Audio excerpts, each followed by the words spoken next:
ಮೈಸೂರು ಎಂಬ ಪದವು ಮೈಸೂರು ಪದದ ಭ್ರಷ್ಟ ಆವೃತ್ತಿಯಾಗಿದೆ. ಇದು ಮಹಿಷೂರ್ ಅಥವಾ ಮಹಿಷಾಸುರನ ಊರು ಪದದಿಂದ ಬಂದಿದೆ. ಇದರ ಅರ್ಥ ಕನ್ನಡದಲ್ಲಿ ಮಹಿಷಾಸುರನ ಪಟ್ಟಣ, ಸ್ಥಳೀಯ ಭಾಷೆ. ಮೈಸೂರು ದೇವಿ ಭಾಗವತದಲ್ಲಿ ಕಂಡುಬರುವ ಪುರಾಣ ಕಥೆಯೊಂದಿಗೆ ಸಂಬಂಧ ಹೊಂದಿದೆ. ದೇವಿ ಪುರಾಣದಲ್ಲಿನ ಕಥೆಯ ಪ್ರಕಾರ ಮೈಸೂರನ್ನ ಎಮ್ಮೆ ತಲೆಯ ದೈತ್ಯನಾಗಿದ್ದ ರಾಕ್ಷಸ ರಾಜ ಮಹಿಷಾಸುರನು ಆಳುತ್ತಿದ್ದ. ರಾಕ್ಷಸನಿಂದ ರಕ್ಷಿಸಲು ದೇವತೆಗಳು ಮತ್ತು ದೇವತೆಗಳ ಪ್ರಾರ್ಥನೆಗೆ ಪ್ರತಿಯಾಗಿ ಪಾರ್ವತಿ ದೇವಿಯು ಚಾಮುಂಡೇಶ್ವರಿಯಾಗಿ ಹುಟ್ಟಿ ಮೈಸೂರಿನ ಚಾಮುಂಡಿ ಬೆಟ್ಟದ ಮೇಲೆ ರಾಕ್ಷಸನನ್ನ ಕೊಂದಳು. ಆದ್ದರಿಂದ ಬೆಟ್ಟ ಮತ್ತು ನಗರಕ್ಕೆ ಕ್ರಮವಾಗಿ ಚಾಮುಂಡಿ ಬೆಟ್ಟ ಮತ್ತು ಮೈಸೂರು ಎಂಬ ಹೆಸರುಗಳಿವೆ. ಮೈಸೂರಲ್ಲಿ ಹೊಯ್ಸಳರ ಶಾಸನವೊಂದು 11 ಮತ್ತು 12ನೇ ಶತಮಾನದಷ್ಟು ಹಿಂದಿನದು. ಮೈಸೂರನ್ನ ಗಂಗರು, ಚಾಲುಕ್ಯರು, ಚೋಳರು ಮತ್ತು ಹೊಯ್ಸಳರು ಆಳಿದರು. ಹೊಯ್ಸಳರು ಬಂದ ನಂತರ ವಿಜಯನಗರ ರಾಜರು ಮತ್ತು ನಂತರ ಮೈಸೂರು ಯದುರಾಜ ವಂಶವು 1399 ಅದರಲ್ಲಿ ಅಧಿಕಾರಕ್ಕೆ ಬಂದಿತು. ಅವರು ವಿಜಯನಗರ ಅರಸರ ಸಾಮಂತರಾಗಿದ್ರು.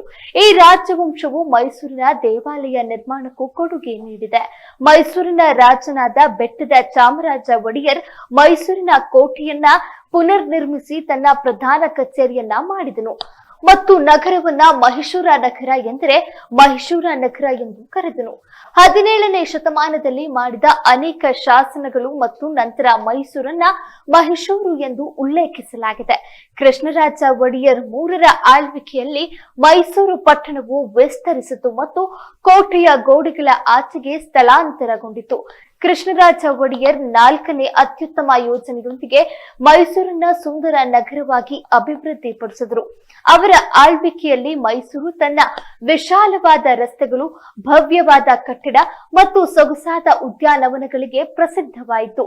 ಇಂದು ಮೈಸೂರು ಆಧುನಿಕ ನಗರವಾಗಿದ್ದು ಅದು ತನ್ನ ವಿಲಕ್ಷಣವಾದ ಹಳೆಯ ಪ್ರಪಂಚದ ಮೋಡಿಯನ್ನ ಉಳಿಸಿಕೊಳ್ಳುವಲ್ಲಿ ಯಶಸ್ವಿಯಾಗಿದೆ.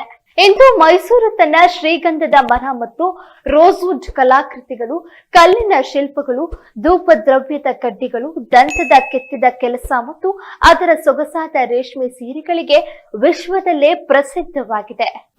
ನೋಡಿದ್ರಲ್ಲ, ಇದಾಗಿತ್ತು ಮೈಸೂರಿನ ವಿಶೇಷತೆಗಳು. ಇನ್ನಷ್ಟು ಸುದ್ದಿಗಾಗಿ ನೋಡ್ತಾ ಇರಿ, ಫಾಲೋ ಮಾಡಿ, ಶೇರ್ ಮಾಡಿ, ಸಬ್ಸ್ಕ್ರೈಬ್ ಮಾಡಿ.